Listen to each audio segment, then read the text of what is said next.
አለፈኮ ዘመን ያልኩኝ በማጉረምረም ይኸዋለሁ ጽናት ጎርዶት ልቤ ቢያማርር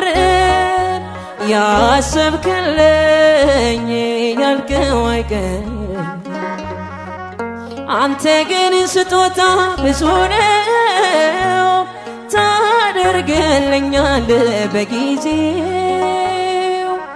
አንተ እኮ አትፈልግም ውድቀቴን ሁልጊዜ በጭንቀት ማነባቴ የተሻለ ነገር ስበህልኝ ዘምሩ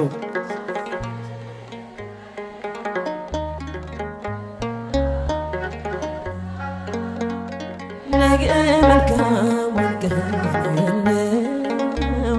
በዚህማ